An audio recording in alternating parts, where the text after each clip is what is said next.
That is why we're out here. That is a small reason as to why we're out here. Tonight, missing, murdered Indigenous women and girls advocates bring their message to Ottawa. When it comes to conservation, there's only one way forward. The federal government partners with Indigenous guardians to protect the land. My dream was bringing these horses, back to our community to be able to help our people. And horses are bringing healing to Wikwemekong.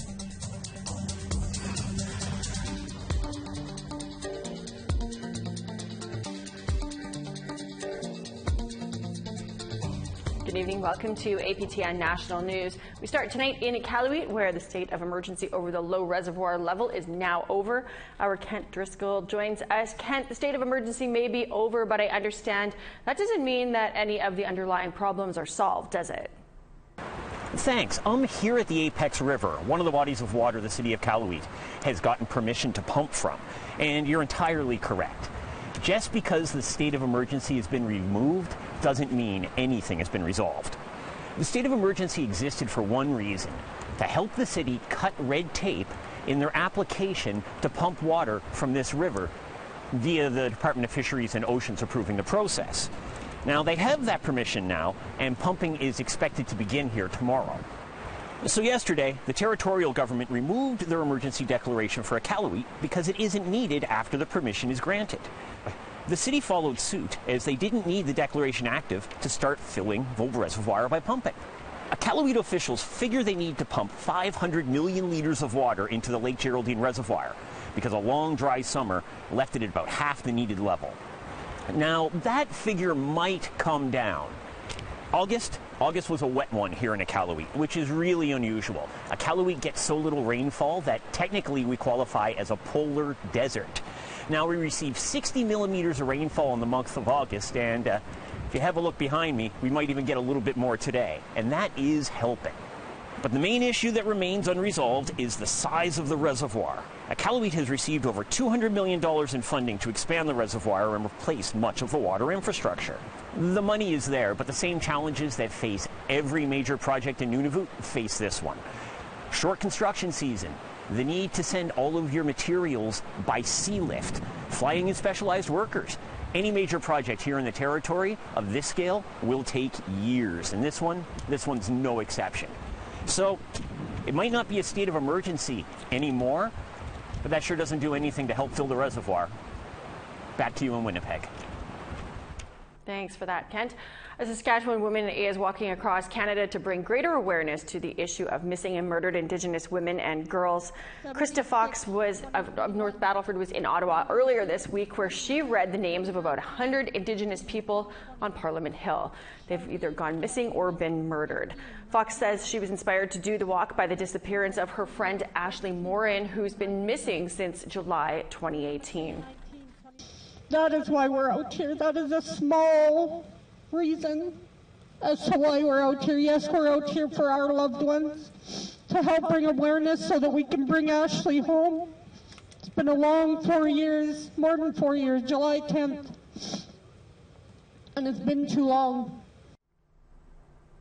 The federal government is putting $30 million into more than 80 new Indigenous guardian initiatives to help communities in their efforts to protect the natural environments.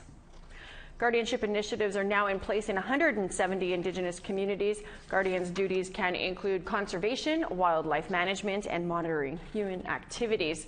The federal government has provided over $50 million to support programming since 2018. This year's funding comes from a 2021 commitment to provide up to $173 million to support new and existing initiatives. When it comes to conservation, there's only one way forward, with the federal government acting in concert with Indigenous peoples as partners and leaders from the get-go.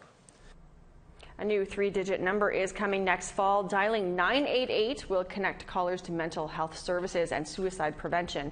The CRTC says that the new number will launch in November. The move brings Canada in line with the U.S., which began the service last month.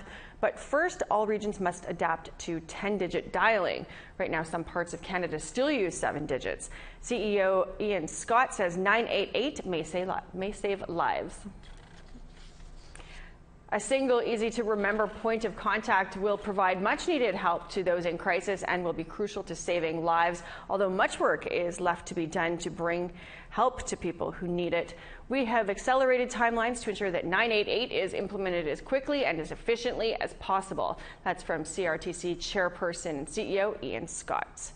Well, if you are currently struggling with mental health issues, you can always call the Suicide Canada line at 1-833-456-4566. Well, over 50 years, Small Boy Cree, Mountain Cree have lived in the Rocky Mountains in Alberta. This isolated camp had broken off from the Musqueam community and left to live off their land.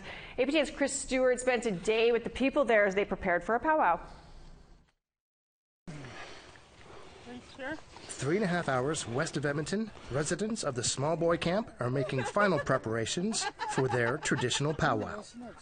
The community of about 100 lived in this location in the Rocky Mountains since 1968, when Lazarus Roan, Simon Omisu, and Chief Robert Smallboy left the Ermineskin Cree Nation with about 140 people to live off the land in the mountains.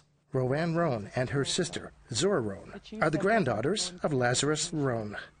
They were raised here. The camp was named after Chief Robert Smallboy, who resigned as Ermineskin chief to live in the new camp here. He was the chief of Ermineskin back then, and when he came out and followed my grandfather, he didn't even know he was going to be chief here. He didn't even know, and my grandfather needed somebody to work with the governments and, you know, the outside world, while he concentrated on culture. Lazarus Roan wanted to live a more traditional way of life by living off the land. He was concerned that life on the Ermineskin Cree Nation was getting away from traditional values. A lot of it has to do with also sins and stuff, sex, drugs, and rock and roll. Back in the day, that's what they said, right?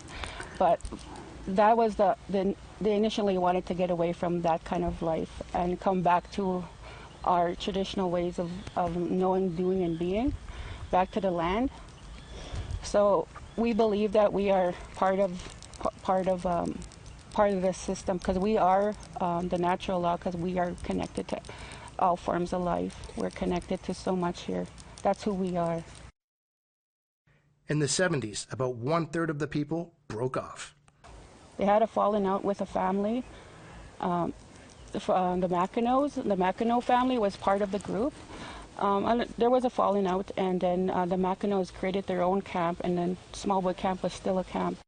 Zora and Rowan remember their grandfather, who helped found this camp. Modern luxuries were not allowed. No television, drugs, alcohol. Living off the land was the way. Their water is still pure. Gathered from an underground source from the mountains, they are concerned a proposed expansion of a coal mine will impact their pristine water.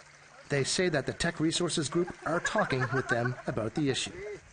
The two sisters embrace this way of living for them and hope that children will continue to do so. We lived off the land, and it was normal to us. And it was a beautiful life. I loved it. I enjoyed it. I miss it. And that's what I want to continue, is knowing, having these child feeling good growing up here and just like thinking the world of this place, because I do.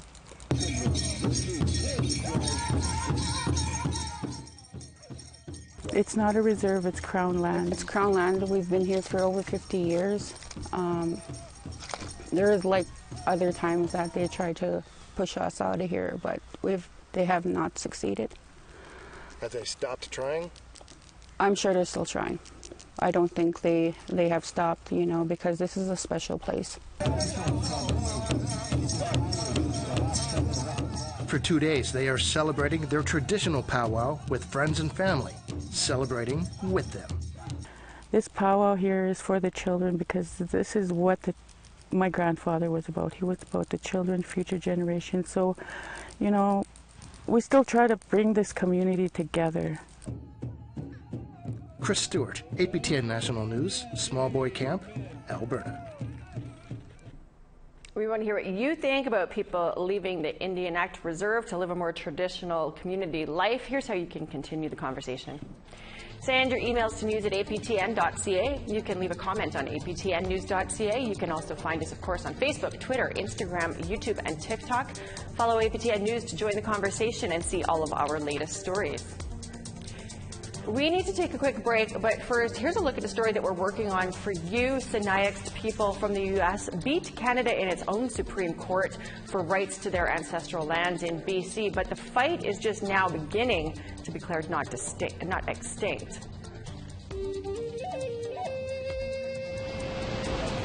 I really blame the colonial governments for creating this. The Columbia River, one of the most erratic in the world, is being harnessed. 30 miles north of the American border... The Distel case does not draw any lines between Canadian Sinixt and American Sinixt. And I know there's a lot of information flowing around this community in particular, drawing lines that, in my respectful view, should not be drawn. We have to re-inform people, oh no, we're still extinct. It's not done. Who is going to decide who is or who isn't your people? That will all come by the lineage, right? And so those things like that, I don't even worry about.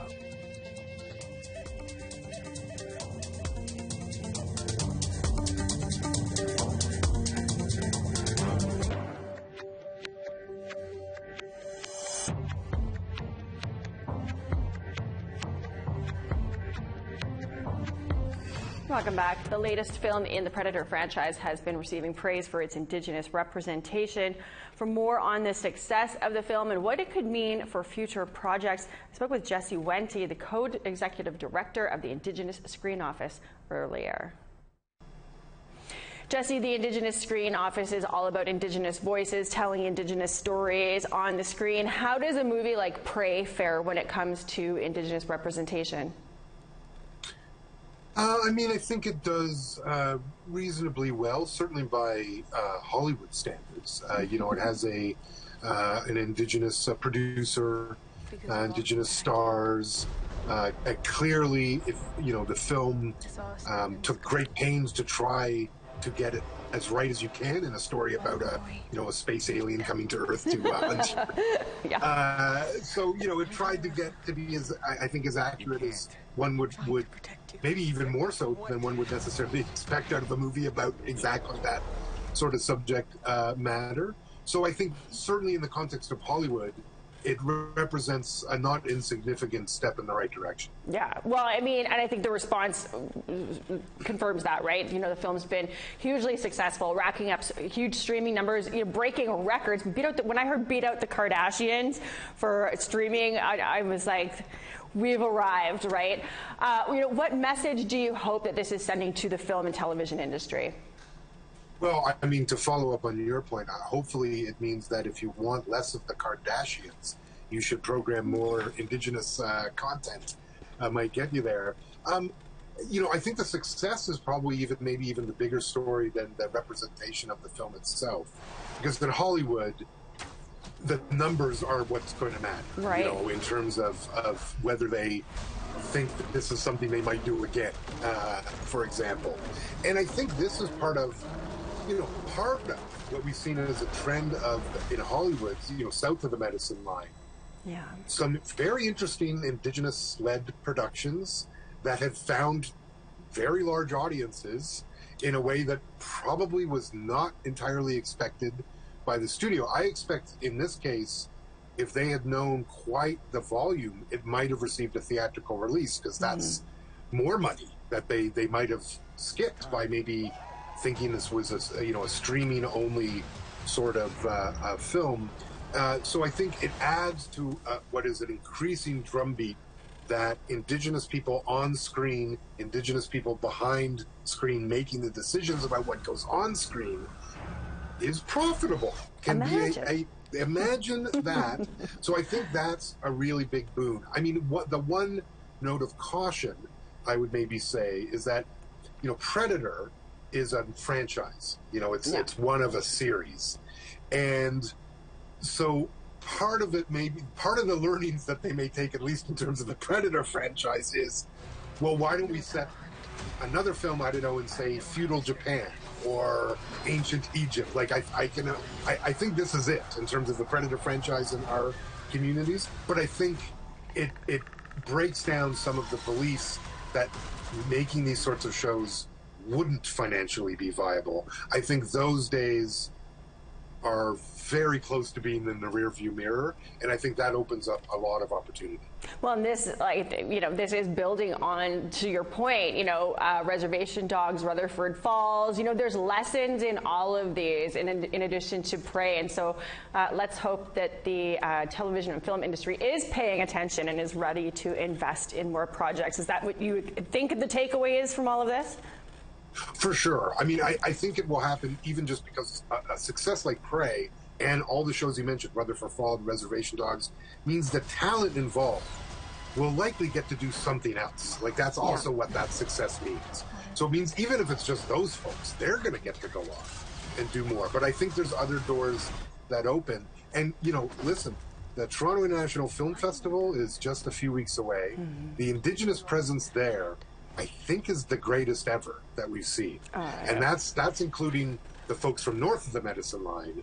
Our content, creators, our storytellers are starting to break through as well. So I think you're seeing, and of course they also have, at TIFF anyway, shows from Australia and New Zealand. Like, our folks all over the globe are getting in the position to actually tell these stories. And what everyone is learning, but we always knew, was that those stories have appeal far beyond just our communities. And in fact, a lot of folks are yearning for these stories. So I think I think all of it is pointing in a great direction. And sitting here just thinking about when I got in this business in the mid-90s, it was nothing like this. Right. And I think that just shows what is possible and also gives us an indication of just how far we can continue to go. Well, from your lips to creators' ears, let's hope so. It seems like the ball is rolling. We've got that momentum. Jesse, thank you so much for joining us. Thank you so much for having me, Miigwech. It was great to talk to him the other day, and just talking with the crew, I guess I'm watching that movie tonight. Looks like a must-see. We have got to take a break, but here's what's coming up when we come back. I had a little guy who has PTSD, and was one-on-one just wasn't working, and so I sought out horse therapy.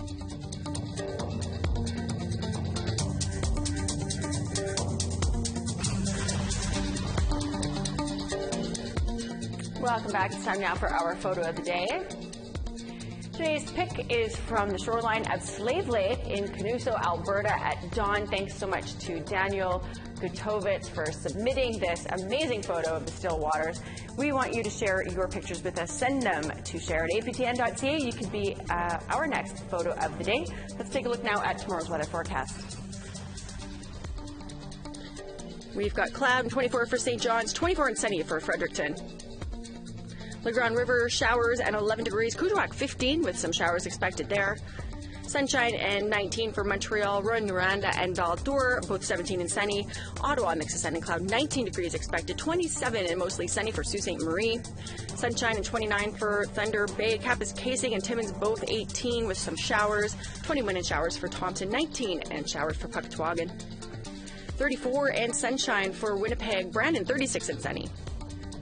Sun continues in Saskatchewan, 29 for Saskatoon, 35 for Estevan. 24 with a chance of showers for La Ronge. Stony Rapids, mostly cloudy, 12 degrees, maybe some showers there. Fort Chip, 17, chance of showers, 24 and sunshine for Grand Prairie. Medicine Hat, 34 and sunny skies, same with you in Lethbridge. 33 and sunny for Kamloops, 26 and sunshine for Quesnel. Prince Rupert, showers, 20 degrees, 23 and sunny for Fort Nelson. Mayo, 15 and sunny skies. Whitehorse, chance of showers, 14 degrees expected. Wati, showers and 16. Fort Simpson, 20 and sunny skies. Polytech, 16 and sunny. Inuvik, 17, mix of sun and cloud. New Yacht, 9 degrees and sunshine. Arviat, 10 and sunny. 5 with a chance of showers for Arctic Bay. Iqaluit, 4 and mostly cloudy. Kenite, 8 and cloudy.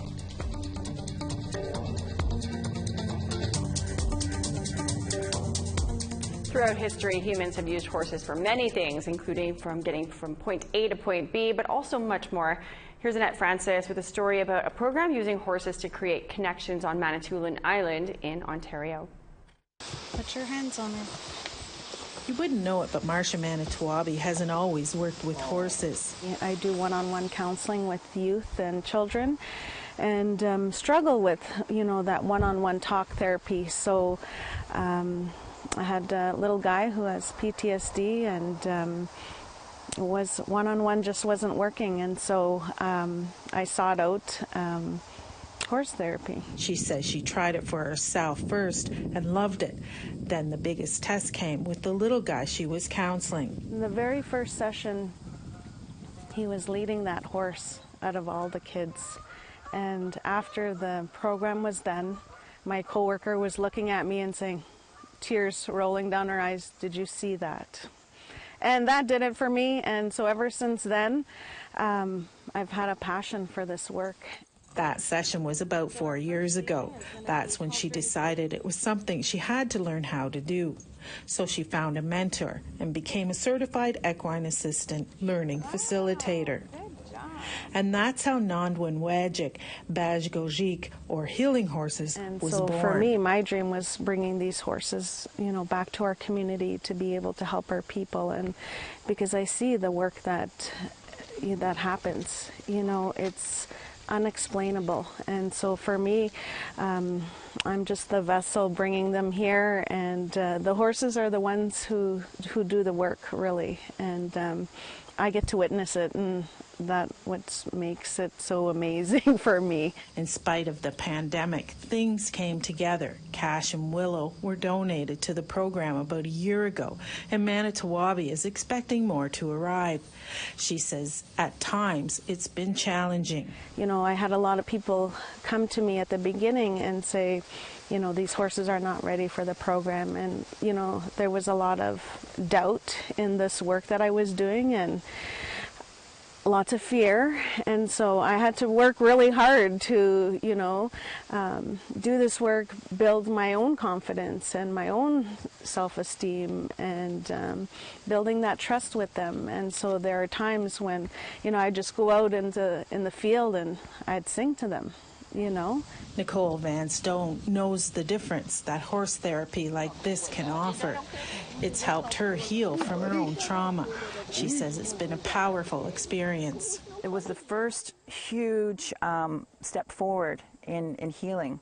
And the horses, sometimes when they heal and they take things off of you, they roll on the ground, and they just let that go. And so it's just a spiritual exchange where they take it from you and release it back to Mother Earth.